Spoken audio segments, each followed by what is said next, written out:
أعوذ بالله السميع العليم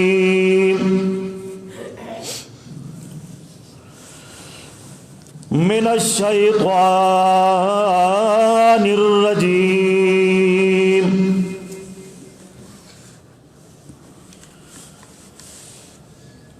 بسم الله الرحمن الرحيم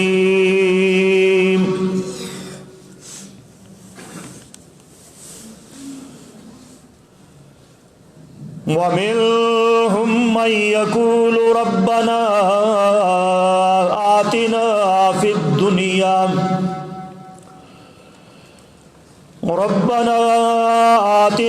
الدنيا حسنة وفي الآخرة حسنة وقنا عذاب النار.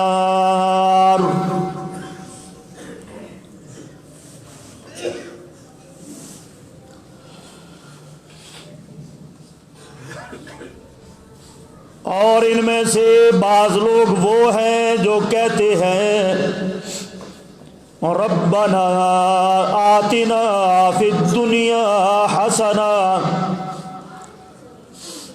اے ہمارے پروردگار ہمیں دنیا کے اندر بھی بھلائی عطا فرما،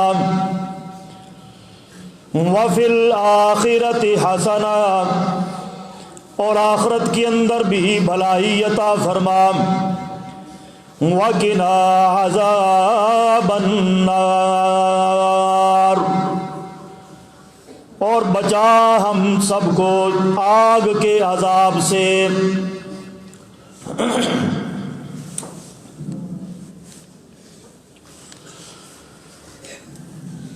ہر قسم کی حمد و ثنا کبریائی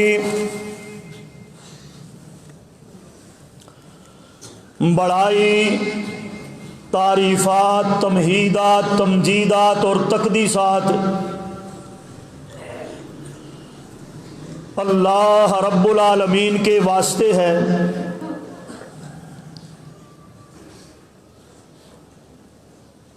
جو ساری کائنات کا خالق ہے، مالک ہے، حاکم ہے، رازق ہے. درود و سلام امام الانبیاء حبیب خدا جناب محمد الرسول اللہ صلی اللہ علیہ وآلہ وسلم کی ذات گرامی پر کہ جن کی اطاعت اور فرما برداری نجات اور کامیابی کا ذریعہ ہے، اور جن کی نافرمانی سراسر تباہی بربادی اور ہلاکت ہے.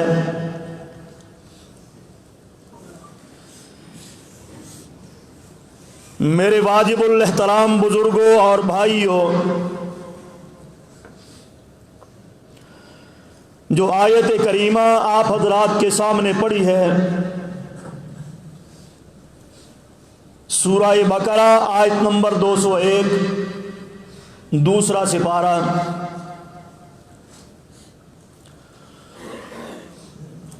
حضرات گرامی، جہاں پر اس دنیا کائنات کے اندر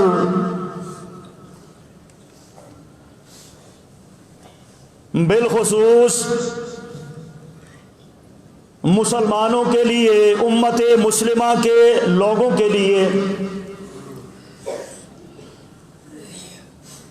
بہت ساری آزمائشیں ہیں، دکھ بھی ہے، تکالیف بھی ہے، مصیبتیں بھی ہیں، پریشانیاں بھی ہیں. وہاں پر ایک آزمائش مسلمانوں کے لیے رزق کی تنگی کی بھی ہے.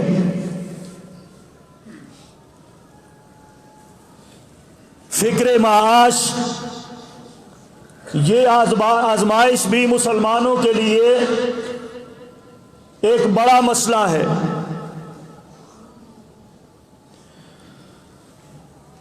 مگر دیکھنے کی بات یہ ہے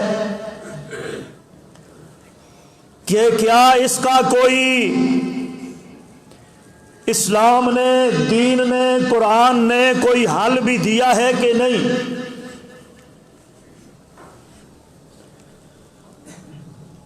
یا کیا اسلام، یہ دین، یہ قرآن کیا صرف آخرت پر زور دیتا ہے اس کو بنانے سنوارنے کے لیے، یا دنیا کی بھی کوئی بات ہمیں بتائی ہے، سمجھائی ہے یا سکھلائی ہے کہ نہیں؟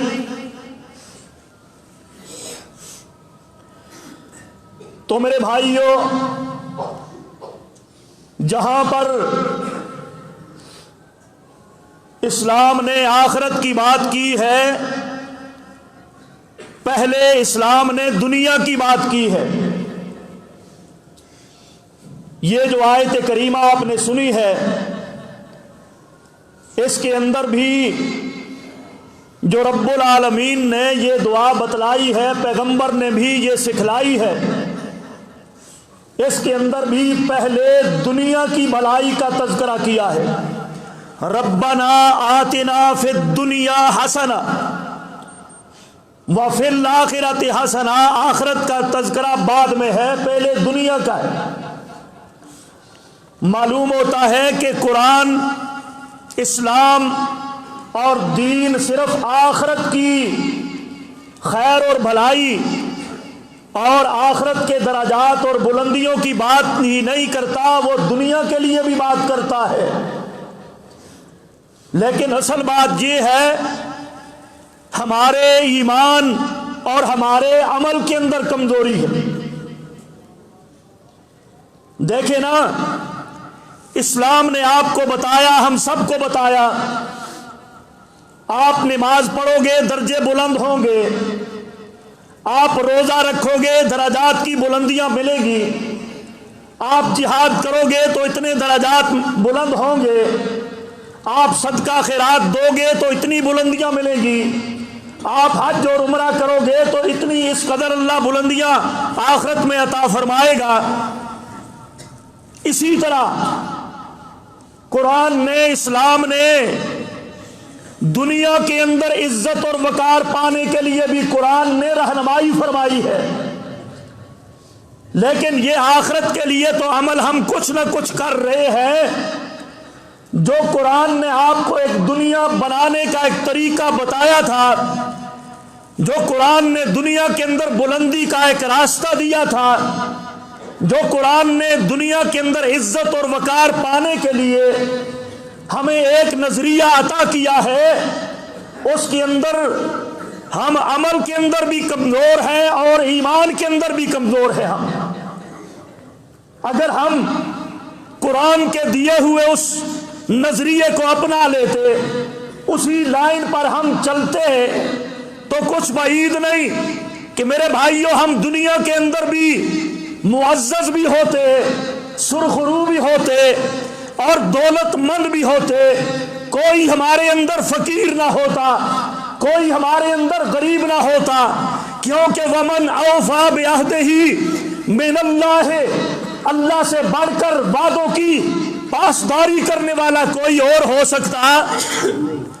اللہ اپنے وعدوں میں سچا ہے، اس کے وعدے ہیں تمہارے ساتھ، نیک اعمال کرو گے تو آخرت تمہاری بنے گی، وہ تمہیں جنت الفردوس عطا کرے گا، نیک اعمال کی بدولت اپنے وعدوں میں وہ سچا ہے۔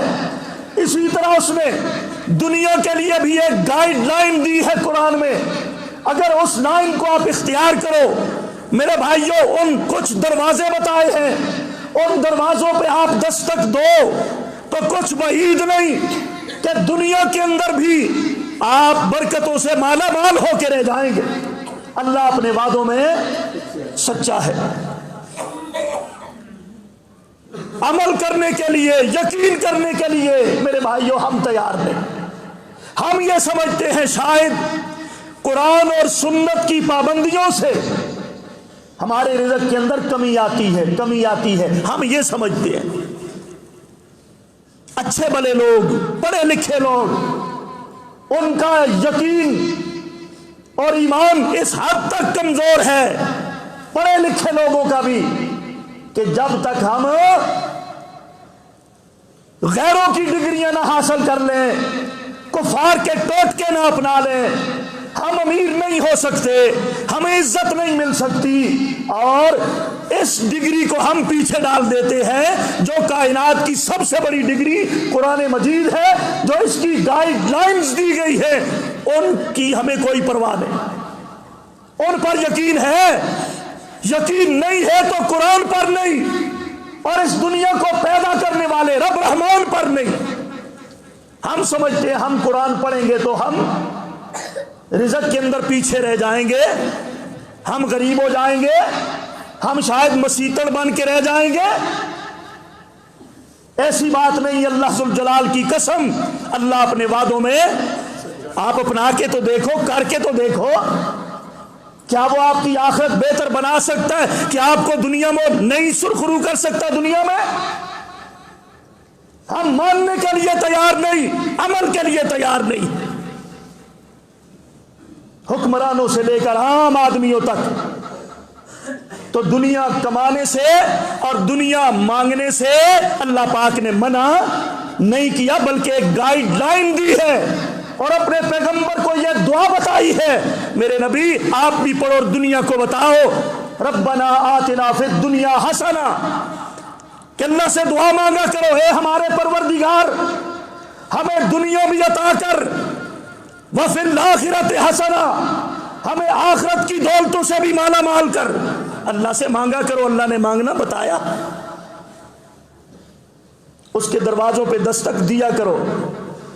قرآن اور سنت پہ عمل کرنے سے گھر میں غریبی آتی نہیں آتی، کیونکہ وہ رب ہے، وہ پروردگار ہے، وہ تمہیں پیدا کرنے والا ہے. کمزوری عمل کی، یقین کی ہماری طرف سے ہے.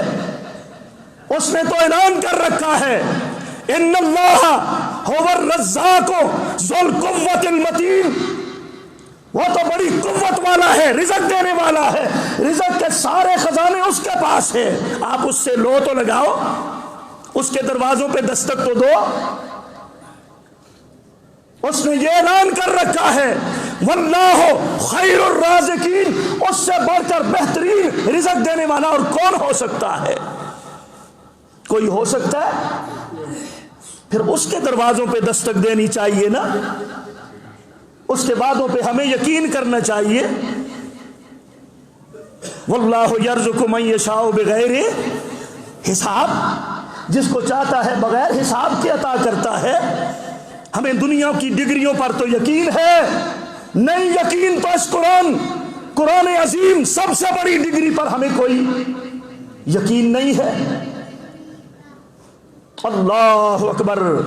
اللہ ہمیں سمجھنے کی توفیق عطا فرمائے، عمل کی توفیق عطا فرمائے. خزانے کس کے پاس ہیں؟ ساری کائنات کے خزانے کس کے پاس ہیں؟ جب اس کی مانو گے، اس کے ہو کر چلو گے، تمہیں تنہا چھوڑے گا؟ فرمایا میرے نبی آپ بھی پڑھو اور امت کو بھی پڑھاؤ، بتاؤ، سکھاؤ، سمجھاؤ. ربنا آتنا فی الدنیا حسنہ، اے ہمارے پروردگار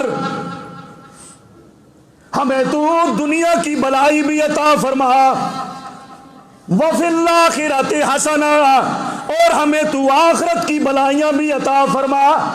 صرف دنیا ہی نہیں، دنیا بھی عطا کر، دنیا کی عزت بھی عطا کر، دنیا کی خیر بھی عطا کر، دنیا کی بھلائی بھی عطا کر، دنیا کے مال و اسباب بھی عطا کر. وفی الآخرہ، آخرت کے اندر بھی ہمیں پیچھے نہ چھوڑنا. اے ہمارے پروردگار ہماری آخرت کو بھی سرخرو کر دے. یہ دعا سکھائی ہے. اور ہم کہتے ہیں نہیں، صرف دنیا دنیا دنیا، بس آخرت کی پرواہ نہیں. تو میرے بھائیوں، آؤ میں آپ کو مختصراً عرض کروں، اس کے لیے رزق کا دروازہ پہلا جو رب نے بیان کیا ہے، آپ اس پہ دستک دو۔ میں چند ایک دروازوں کا تذکرہ کرتا ہوں جو رزق کے دروازے ہیں، جو قرآن نے بیان کیے، جو میرے مصطفیٰ نے بیان کیے ہیں۔ نمبر 1 فرمایا فَقُلْتُ اسْتَغْفِرُوا رَبَّكُمْ إِنَّهُ كَانَ غَفَّارًا۔ یہ ہے پہلا دروازہ جس کو آپ استغفار کہا کرتے ہیں۔ فَقُلْتُ اسْتَغْفِرُوا رَبَّكُمْ إِنَّهُ كَانَ غَفَّارًا۔ نوح علیہ السلام نے اپنی قوم سے فرمایا، اللہ نے یہ بیان کیا، میرے نوح پیغمبر کی بات پڑھ لو، اس نے بڑی سچی بات کی ہے۔ اپنی قوم سے جو بات کی ہے، اے میری قوم استغفروا ربکم، اپنے پروردگار سے توبہ کیا کرو، استغفار کیا کرو، اپنے گناہوں کی معافیاں مانگا کرو۔ یہ رزق کا سب سے بڑا دروازہ ہے، کیونکہ انسان ہے نا، خطا کا پتلا ہے، ہر وقت گناہوں میں لتھڑی ہوئی زندگی بسر کرتا ہے۔ تم استغفار کرتے جاؤ، اللہ گناہ مٹاتا جائے گا اور تمہارے لیے رزق کے دروازے کھول دے گا۔ اللہ سچا، اللہ کا قرآن سچا ہے، اس میں کوئی شبہ ہو سکتا؟ استغفروا ربکم انہ کان غفارا، اپنے رب سے گناہوں کی معافی مانگو، استغفار مانگا کرو۔ انہ کان غفارا، غفارا وہ بہت زیادہ معاف کرنے والا ہے، غفارا بہت زیادہ معاف کرنے والا ہے۔ جب آپ استغفار کرو گے، یرسل السماء علیکم مدرارا، اللہ پاک تمہارے اوپر آسمان سے بارشیں نازل فرمائے گا۔ وَيُمْدِدْكُمْ بِأَمْوَالٍ وَبَنِينَ، اللہ تمہیں مال بھی عطا کرے گا، وَبَنِينَ اللہ پاک تمہیں بیٹے بھی عطا کرے گا۔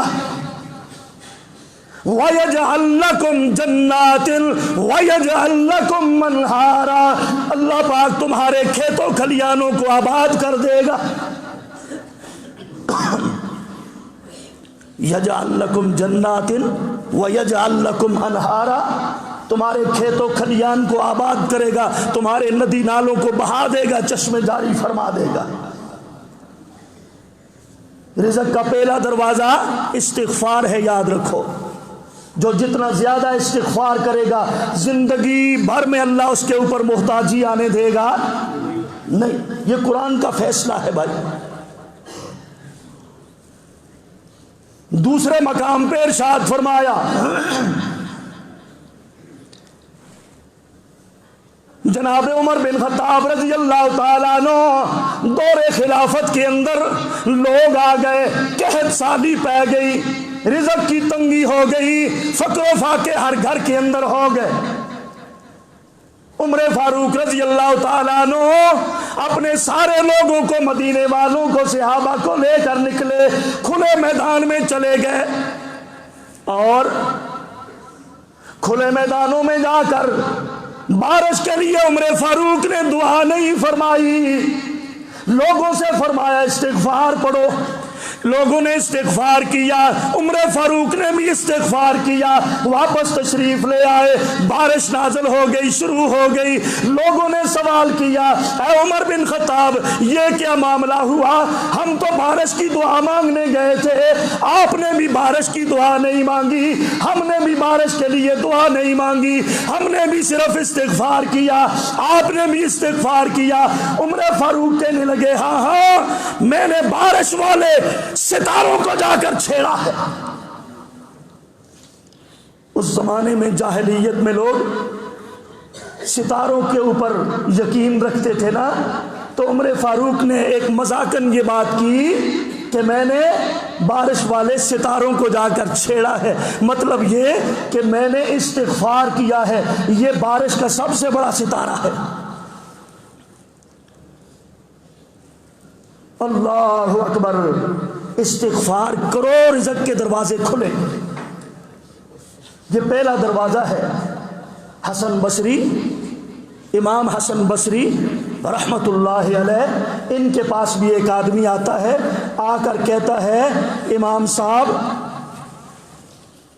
قحط سالی ہو گئی ہے، دعا فرمائیں۔ تو جواب دیا جاؤ استغفار کرو۔ پھر دوسرا بندہ آیا کہ امام صاحب میرے گھر میں بیٹا نہیں، اولاد نرینہ نہیں ہے، مجھے کوئی وظیفہ بتائیے۔ امام صاحب نے کہا جاؤ استغفار کرو۔ ایک اور آدمی آ گیا، امام صاحب میرا باغ خشک ہو گیا بارشیں نہ ہونے کی وجہ سے، دعا فرمائیے۔ فرمایا جاؤ استغفار کرو۔ ایک کو بھی یہی بات کی، دوسرے کو بھی یہی بات کی، تیسرے کو بھی یہی بات کی۔ ایک روایت کے مطابق چوتھا آدمی، اس کو بھی یہی بات کی۔ شاگردوں نے پوچھ لیا امام صاحب یہ بات کیا ہے، یہ معاملہ کیا ہے؟ جو بھی کوئی دعا کروانے آتا ہے آپ اسے ایک ہی بات کہتے ہیں استغفار کرو۔ فرمایا کیا تم نے قرآن میں یہ آیت نہیں پڑھی؟ فَقُلْتُ اسْتَغْفِرُوا رَبَّكُمْ إِنَّهُ كَانَ غَفَّارًا يُرْسِلِ السَّمَاءَ عَلَيْكُمْ مِدْرَارًا وَيُمْدِدْكُمْ بِأَمْوَالٍ وَبَنِينَ۔ یہ آیت تم نے نہیں پڑھی؟ جو استغفار کرتا ہے اللہ اس کی جولی کو بھی بیٹوں سے آباد کرتا ہے۔ جو استغفار کرتا ہے اللہ مال و دولت میں برکتیں عطا کرتا ہے۔ جو استغفار کرتا ہے فقر و فاقے اللہ دور فرما دیتا ہے، اور جو استغفار کرتا ہے اللہ اور اس کے کھیتوں کھلیانوں کو، باغوں کو اللہ پاک آباد فرما دیتے ہیں۔ استغفار یہ سب سے بڑا دروازہ ہے رزق کا۔ آپ رزق کا دروازہ کھولنا چاہتے ہیں زیادہ سے زیادہ آپ استغفار کرو۔ اور دوسری بات مختصر کرتا ہوں، اس کی تائید محمد الرسول اللہ صلی اللہ علیہ وسلم نے اپنی زبان مبارک سے اس طرح فرمائی ہے۔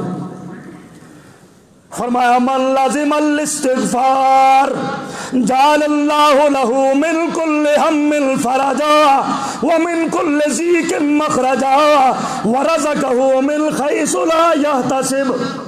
ابو داؤد کے اندر صحیح حدیث ہے۔ آپ صلی اللہ علیہ وسلم نے فرمایا جو کوئی اپنی عادت بنا لیتا ہے استغفار پڑھنے کو، استغفار کو اپنی عادت بنا لیتا ہے، اللہ پاک اس کے لیے ہر مشکل سے نکلنے کے لیے راستہ بنا دیتے ہیں۔ ہر مشکل سے، ہر گھاٹی سے، ہر تنگی سے اللہ اس کو نکال دیتا ہے، اور وہاں سے اللہ اس کو رزق دیتا ہے من حیث لا یحتسب، جہاں سے اس کا وہم و گمان بھی نہیں ہوتا، وہاں سے اللہ اس کے لیے رزق پیدا فرماتے ہیں۔ کس کے لیے؟ استغفار کرنے والے کے لیے۔ توجہ فرمانا میرے بھائیو، دوسرا دروازہ بھی سنو۔ دوسرا دروازہ ہے رزق کا، جس کو آپ تقویٰ کہتے ہیں۔ تقوی کا مطلب کیا ہے؟ پرہیزگار ہونا۔ اور تقوی کا مطلب یہ ہے کہ ہر قسم کی نافرمانی کو بندہ چھوڑ دے، ہر قسم کی نافرمانی اللہ کی اور رسول کی اس کو بندہ چھوڑ دے، اور ہر معاملے میں اللہ رسول کی تابعداری کو اختیار کرے۔ یہ کیا ہے؟ یہ تقویٰ ہے۔ اور یہ رزق کا ایک دوسرا بڑا دروازہ ہے۔ میں نہیں کہتا، قرآن سنو آپ۔ فرمایا وَلَوْ أَنَّ أَهْلَ الْقُرَىٰ آمَنُوا وَاتَّقَوْا، یہ ہے تقویٰ۔ وَلَوْ أَنَّ أَهْلَ الْقُرَىٰ آمَنُوا وَاتَّقَوْا لَفَتَحْنَا عَلَيْهِمْ بَرَكَاتٍ مِّنَ السَّمَاءِ وَالْأَرْضِ وَلَٰكِن كَذَّبُوا فَأَخَذْنَاهُمْ بِمَا كَانُوا يَكْسِبُونَ۔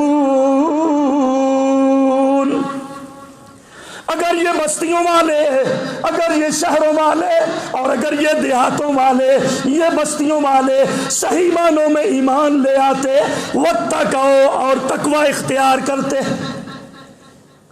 اللہ سچا، اللہ کا قرآن سچا ہے بھائی، جو اس میں شبہ کرے وہ مسلمان رہ سکتا؟ تو اللہ کیا کہتے ہیں، اگر آپ لوگ صحیح معنوں میں ایمان لے آتے، یہ بستیوں والے شہروں والے، واتقوا، ایمان لانے کے بعد تقوی اختیار کر لیں، مطلب یہ ہر قسم کی برائی سے بچنے کی کوشش کریں اور ہر نیکی کو اپنانے کی کوشش کریں اور اس کے ساتھ استغفار بھی کریں، تو ہم کیا کریں گے؟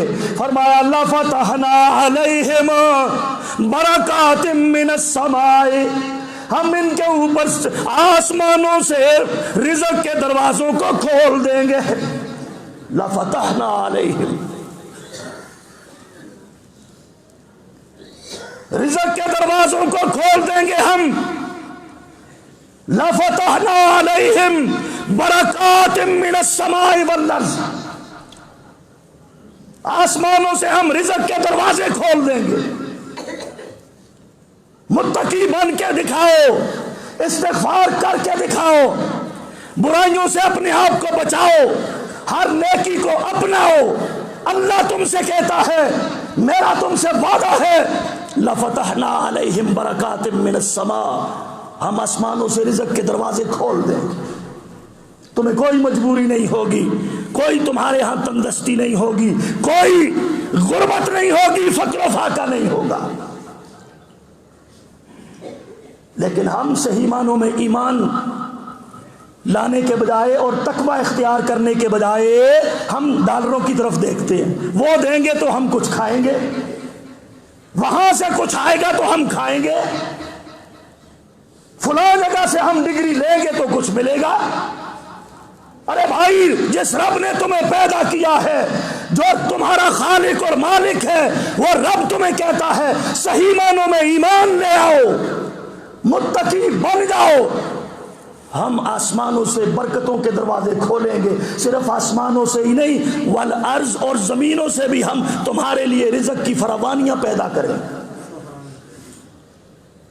سماء والارض، آسمانوں سے رزق دینے کا مطلب یہ ہے کہ آسمانوں سے ہم بارشیں نازل کریں گے۔ جب بارشیں نازل ہوں گی بیماریاں ختم ہوتی ہیں، جب بارش نازل ہوتی ہے میرے بھائیوں دکھ درد ختم ہوتے ہیں، جب بارشیں نازل ہوتی ہیں کھیت و کھلیان آباد ہوتے ہیں، جب بارشیں نازل ہوتی ہیں پھلوں کے اوپر پھول آتے ہیں اور اناج اور ترکاریاں سبزیاں پیدا ہوتی ہیں، جب بارشیں نازل ہوتی ہے زمین آباد ہوتی ہے، مردہ زمین میں جان پڑ جاتی ہے اور مردہ جسم بھی زندہ ہو کے رہ جاتے ہیں۔ ہاں، آسمانوں سے بارش آئے گی، تمہارے رزق کے اندر اضافہ ہوگا،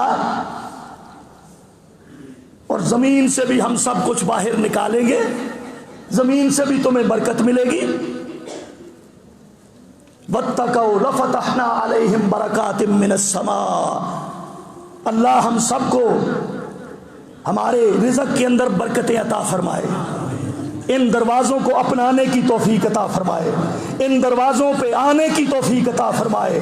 تو میرے بھائیوں، واتقوا، تقوی اختیار کرو، برائی کو ہاتھ نہ لگایا کرو، اس سے رزق کا دروازہ بند ہوتا ہے، اللہ کی ناراضگی آتی ہے، رزق کا دروازہ بند ہوتا ہے، برکتیں اٹھ جاتی ہیں برائی کرنے سے، گناہ کی لت میں پڑنے سے۔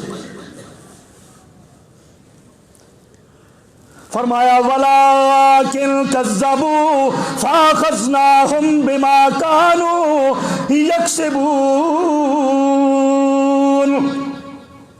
لیکن ان لوگوں نے انکار کیا، یہ لوگ جان بوجھ کر کلمہ پڑھ کر ان لوگوں نے ہماری آیتوں کا انکار کیا، جھٹلاتے ہیں۔ فَأَخَذْنَاهُمْ، پھر ہم ان کو پکڑ لیتے ہیں، پھر ہم ان کو پکڑ لیتے ہیں مصیبتوں میں، دکھوں میں، آزمائشوں میں۔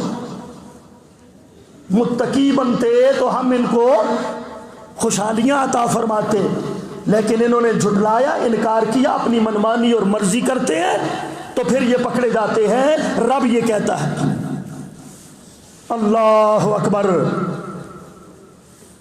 تو میرے بھائیو، رزق کا دوسرا دروازہ کون سا ہے؟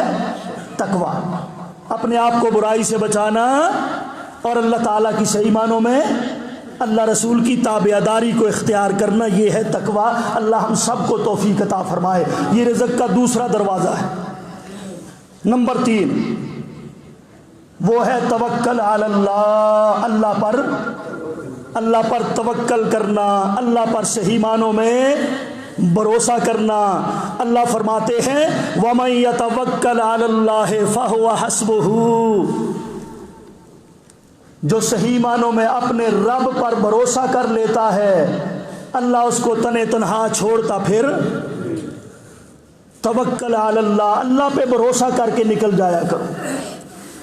ایسا نہیں ہے، توکل کا یہ معنی نہیں ہے کہ آپ توکل کر کے بھروسہ کر کے گھر میں بیٹھ جائیں، لیٹ جائیں چارپائی پر کہ میرا تو توکل ہے، یہ توکل نہیں ہے۔ یہ ایک پاگلوں والی مجنونانہ سوچ ہے یہ کہ میں بیٹھ جاؤں توکل کر کے، تو یہ توکل نہیں ہے۔ توکل کا معنی کیا ہے؟ سنو حدیث پاک، فرمایا لو انکم کنتم توکلون علی اللہ حق توکلہ لرزقتم کما ترزق الطیر تغدو حماسا وتروح بطانا۔ اللہ کے نبی فرماتے ہیں، ترمذی کی حدیث ہے، اے میری امت کے لوگوں، اگر تم لوگ اللہ پر توکل کرو، اگر تم توکلون علی اللہ، اگر تم اللہ پر بھروسہ کرنے والے بن جاؤ تو پھر اللہ پاک تمہیں اس طرح رزق عطا فرمائے گا جس طرح وہ پرندوں کو رزق عطا فرماتا ہے۔ پرندے صبح صبح اپنے گھونسلوں سے نکلتے ہیں اور ان کی پوٹیں بالکل خالی ہوتی ہیں، شام کو وہ واپس آتے ہیں، ان کے پیٹ بھرے ہوتے ہیں۔ ان کے پاس کوئی کارخانہ ہوتا ہے، کوئی فیکٹری ہوتی ہے، ان کے پاس کوئی ڈگریاں ہوتی ہے۔ اسباب اختیار کرو، ٹھیک ہے، لازمی ہے، لیکن یہ توکل کے خلاف نہیں ہے۔ اسباب کو اختیار کرنا توکل کے عین مطابق ہے۔ توکل کی بات مثال دے کر پیغمبر نے سمجھائی کہ جس طرح پرندے نکل جاتے ہیں صبح کو، اللہ پر بھروسہ کرتے ہوئے نکل جاتے ہیں صبح کو، تم بھی، آپ لوگ بھی نکل جایا کرو، جا کے دکان کا دروازہ بسم اللہ پڑھ کر کھول کر بیٹھ جانا آپ کی ذمہ داری ہے، اور رزق بھیجنا میرے رب کی ذمہ داری ہے۔ یہ ہے توکل۔ جس نے دفتر میں جانا ہے صبح نماز پڑھے، تھوڑی تلاوت کرے اور جناب چلا جائے، اپنی کرسی پہ جا کر بیٹھ جائے، جو بھی جس کی ڈیوٹی ہے وہ سر انجام دے، جس کی دکان ہے وہ وہاں چلا جائے، اور جس کا کارخانہ ہے وہاں چلا جائے۔ رزق بھیجنے والا کون ہے؟ آپ نے دیکھا ہوگا بازاروں کے اندر دونوں دکانیں ایک ہی چیز کی ہیں، کپڑے کی ہے، لیکن ایک پر رش زیادہ ہے، دوسرے پر کم ہے۔ رزق بھیجنے والا کون ہے؟ تقسیم کرنے والا کون ہے؟ تو توکل کا معنی یہ ہے کہ پرندے بھی اپنے گھونسلوں میں توکل کر کے بیٹھتے نہیں ہیں، نکل جاتے ہیں۔ آپ بھی اللہ پر بھروسہ کر کے، اللہ پر توکل کر کے نکل جایا کرو، اور جناب آپ کے دل میں یہ بات نہیں ہونی چاہیے یہ دکان کی وجہ سے مجھے رزق ملے گا، کارخانے کی وجہ سے رزق ملے گا، فیکٹری کی وجہ سے رزق ملے گا، ڈگری کی وجہ سے رزق ملے گا، عہدے کی وجہ سے رزق ملے گا، منصب کی وجہ سے رزق ملے گا۔ یہ دل میں سوچ نہیں ہونی چاہیے۔ رزق دینے والا کون ہے؟ وہ اللہ ہے۔ یہ معنی ہے توکل کا۔ اس لیے جب بھی آپ کسی بھی معاملے میں نکلو تو پھر اللہ پر توکل کر کے، بھروسہ کر کے، اے اللہ تو ہی مجھے رزق عطا فرمائے گا، تیرے ہاتھ میں رزق کے خزانے ہیں، تو نے مجھے پیدا کیا اور مجھے پیدا کرنے کے ساتھ ہی تو نے میرا رزق لکھ دیا تھا۔ اللہ یہ دکان، یہ ہٹی کھٹی، یہ سب کچھ، یہ میرا رزق نہیں، میرا رزق تیرے ہاتھ میں ہے، بس تو ہی مجھے عطا کرے گا۔ یہ ہے توکل۔ یہ رزق کا تیسرا دروازہ۔ آگے آؤ میرے بھائیوں، بات کو مختصر کروں۔ نمبر 4، اللہ فرماتے ہیں تفرغ لعبادتی، عبادت کے لیے اے میرے بندے تو اپنے آپ کو فارغ کر دے، میری عبادت کے لیے تو اپنے آپ کو ابن آدم تفرغ لعبادتی املا صدرک غنا واسد فقرک، اے میرے بندے اپنے آپ کو میری عبادت کے لیے فارغ کر دے۔ اس کا کیا مطلب ہے کہ ہم سارا کچھ چھوڑ کے مسجد میں آ کے بیٹھ جائیں، عبادت کے لیے فارغ ہو جائیں؟ اس کا مطلب بھی سنو، اس کا مطلب یہ ہے کہ جب بھی آپ عبادت کے لیے آؤ، اپنے دماغ سے باہر کی سوچیں نکال کے آؤ، اپنے دل و دماغ کو پاک اور صاف کر کے آؤ میرے گھر کے اندر میری عبادت کے لیے۔ تفرغ لعبادتی، لیکن ہم یہاں ہوتے ہیں، جسم ہمارے یہاں ہوتے ہیں، دماغ ہمارا کہاں ہوتا ہے؟ جسم مسجد میں ہے، سوچ ہماری دکان میں ہے، جسم مسجد میں ہے، فکر دکان اور نوکری میں ہے، جسم مسجد میں ہے، سوچ کہیں اور ہے، فکر کہیں اور ہے۔ میرے بھائیو، اس طرح رزق ملتا، رزق کے دروازے اس طرح بند ہوتے ہیں۔ تفرغ لعبادتی، جب ہی تو میری مسجد میں آئے، میرے گھر میں آئے، میری عبادت کرنے لگے، تفرغ، اپنی سوچ کو فارغ کر لے۔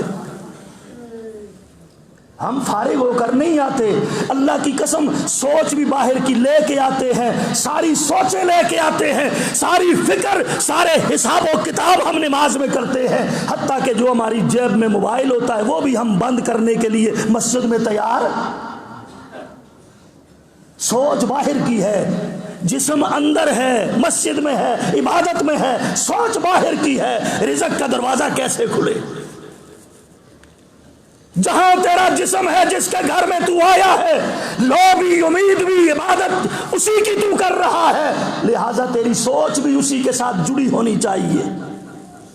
اس لیے اللہ کے نبی فرماتے ہیں، اللہ پاک آپ فرماتے ہیں، اے میرے بندے اس طرح فارغ ہو کر میری عبادت کیا کر، ساری سوچوں فکروں سے آزاد ہو کر، ان تعبد اللہ کأنک تراہ، اس طرح عبادت کیا کر گویا کہ تو اپنے رب کو سامنے دیکھ رہا ہے، گویا کہ تو رب کو سامنے دیکھ رہا ہے۔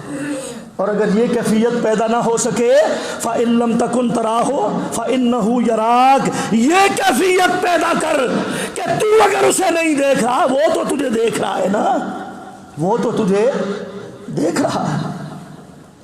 اس لیے فرمایا نا میرے مصطفیٰ نے، جب بندہ عبادت کے لیے کھڑا ہوتا ہے، اپنی نگاہ کو سجدے والی جگہ پہ ٹکا کے رکھتا ہے، تو اللہ پاک اپنا چہرہ بندے کے سامنے کر دیتا ہے۔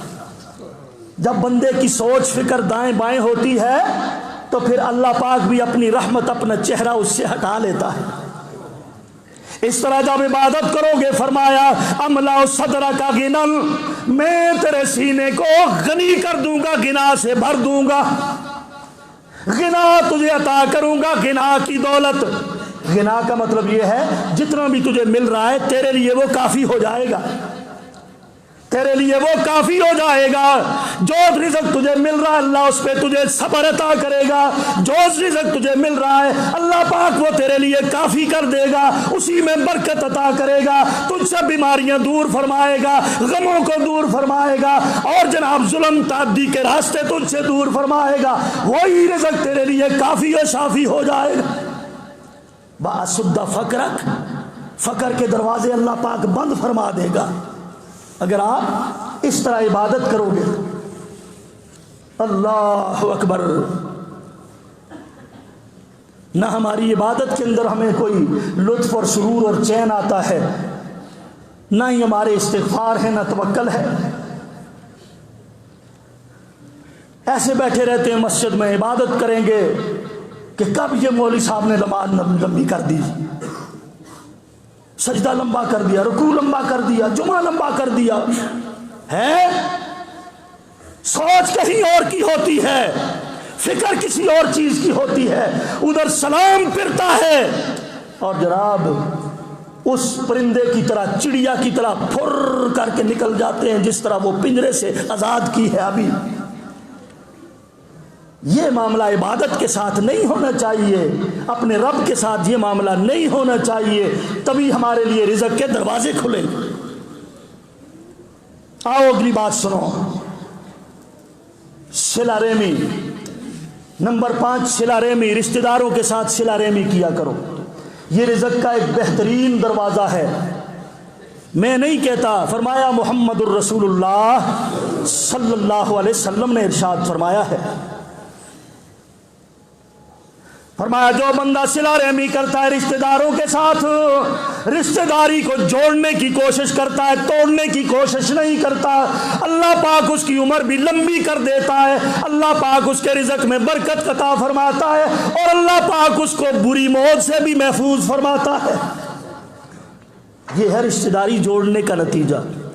لیکن رشتہ داری صلہ رحمی کا صرف یہ مطلب نہیں ہے کہ بندہ ان کے ساتھ جڑا رہے، ٹھیک ہے جڑنا بھی صلہ رحمی ہے۔ صلہ رحمی کا مطلب یہ ہے، بہت وسیع مفہوم ہے، مختصراً بتاتا ہوں۔ صلہ رحمی کا مطلب یہ ہے کہ رشتہ داروں کو بھی آگ سے بچاؤ، قوا انفسکم واہلیکم نارا، رشتہ داروں کو بھی نیکی کے رستے پہ چلاؤ، آپ بھی نیکی کا رستہ اختیار کرو، رشتہ داروں کو بھی نماز پہ لگاؤ، رشتہ داروں کو بھی گناہ سے بچاؤ، رشتہ داروں کو بھی اللہ رسول کی بات سناؤ، رشتہ داروں کو بھی بری بات سے منع کرو۔ یہ ہے صلہ رحمی۔ اس طرح آپ کرو گے، رشتہ داروں سے جڑے رہو گے، اچھی اچھائی برائی ان کو بتاتے رہو گے، اللہ پاک تمہارے رزق میں اضافہ فرما دے گا، اللہ پاک تمہاری بری موت سے تمہیں محفوظ فرما دے گا، تمہاری عمر لمبی فرما دے گا۔ یہ بھی رزق کا دروازہ ہے۔ اور میرے بھائیوں آؤ اگلی بات سنو، فرمایا صدقہ دیا کرو، یہ بھی رزق کا ایک بہترین دروازہ ہے۔ صدقہ بھی کیا ہے رزق کا؟ یہ آخری باتیں ہیں۔ صدقہ کیا ہے؟ رزق کا دروازہ ہے۔ قرآن کہتا ہے وَمَا أَنفَقْتُم مِّن شَيْءٍ فَهُوَ يُخْلِفُهُ وَهُوَ خَيْرُ الرَّازِقِينَ۔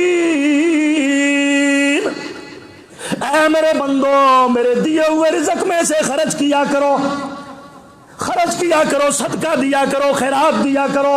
وَهُوَ يُخْلِفُهُ، اس سے پیچھے تمہارے لیے بہتر تمہارے لیے اور رزق اللہ پاک بھیجے گا، اس سے زیادہ رزق بھیجے گا، بہتر رزق بھیجے گا۔ وَهُوَ خَيْرُ الرَّازِقِينَ، کیونکہ اللہ پاک بہترین رزق دینے والا ہے۔ معلوم ہوتا ہے صدقہ بھی خیرات بھی یہ رزق کے دروازوں کو کھولتا ہے، برائیوں کے دروازوں کو صدقہ بھی بند کرتا ہے۔ وَهُوَ خَيْرُ الرَّازِقِينَ، اللہ بہترین رزق دینے والا ہے۔ اس دروازے سے بھی ذرا گزرو، صدقہ دیتے رہو، اللہ برکتیں عطا فرماتا رہے گا۔ اور پھر میرے بھائیوں کمزوروں کی مدد کرنا یہ بھی رزق کا دروازہ ہے۔ نبی کریم صلی اللہ علیہ وسلم نے یہ بات ارشاد فرمائی ہے، فرمایا ابغونی فی ضعفائکم فانما ترزقون وتنصرون بضعفائکم۔ ابو داؤد کے اندر موجود ہے، اللہ کے نبی نے فرمایا اے دنیا والوں، اے میرے صحابہ کرام، ابغونی فی ضعفائکم، مجھے اپنے کمزوروں میں ڈھونڈا کرو، مجھے جب تلاش کرنا چاہو بضعفائکم، مجھے امیروں میں نہ ڈھونڈا کرو، میں محمد کو غریبوں میں ڈھونڈا کرو صلی اللہ علیہ وسلم۔ فإنما ترزقون، یاد رکھو جو تمہیں اے امیروں، اے دولت مندوں، دولت پہ فخر کرنے والوں، دولت پہ گھمنڈ کرنے والوں، محمد کریم علیہ السلام نے فرمایا فإنما ترزقون وتنصرون بضعفائکم، تمہیں جو رزق دیا گیا ہے، جو مال دیا گیا ہے، جو دولت دی گئی ہے، یہ تمہارے غریبوں کی وجہ سے تمہیں ملی ہے۔ کس نے کہا؟ محمد الرسول اللہ نے فرمایا تمہاری مدد کی جاتی ہے، اللہ تمہاری مدد کرتا ہے، ان غریبوں کی وجہ سے کرتا ہے، اللہ تمہیں رزق دیتا ہے، ان غریبوں کی وجہ سے دیتا ہے۔ اور میں محمد کو جب بھی ڈھونڈو غریبوں میں تلاش کیا کرو۔ تو غریبوں کی مدد کرنا یہ بھی رزق کا ایک دروازہ ہے۔ اس لیے فرمایا یہ دولت غریبوں کی وجہ سے ملتی ہے، تمہاری آزمائش ہے، ان کمزور طبقے کے لوگوں کو اٹھانے میں ان کی مدد کرو، رشتہ داروں کی مدد کرو، غریبوں کمزوروں کی مدد کیا کرو، اسی وجہ سے تمہیں وہ رزق ملا۔ تمہاری عیاشیوں کے لیے نہیں ملا، یہ بدماشیوں کے لیے دولت نہیں ملی، یہ کرتوتوں کے لیے نہیں ملی، یہ شرابیں پینے کے لیے نہیں ملی، اللہ کی قسم پیارے پیغمبر فرماتے ہیں یہ تمہیں غریبوں کے لیے مال اللہ نے دیا ہے، تمہاری آزمائش ہے۔ اللہ اکبر۔ اور میرے بھائیوں، اس کے بعد آخری بات سنو، حضور نبی کریم علیہ السلام نے فرمایا حج اور عمرہ پے در پے کیا کرو، حج اور عمرہ پے در پے کیا کرو، اس سے اللہ تمہارے رزق میں اضافہ فرمائے گا۔ ہم تو کہتے ہیں نا جی او جی ہن پیسے نہیں اور بڑے کم میں جی، یہ مکانے نہ کم کرائی کہ نہ ہو، یہ جناب اوپر بچے کا بچی کا وہ فرض آ گیا جی ہے حج نہیں کر سکتا، چلو جی ابھی عمر باقی ہے، اور بڑھاپے میں جا کے جدو ٹنگا مشان ہو یا اس ویلے جل کے کر کے انسان اس طرح نہیں ہوگا۔ فرمایا محمد کریم علیہ السلام نے حج کے اوپر حج کیا کرو، عمرے کے اوپر عمرہ پے در پے کیا کرو، جب تم یہ کرو گے اس سے تمہارا رزق بھی بڑھے گا، تمہارے گناہوں کو بھی اللہ معاف فرمائے گا۔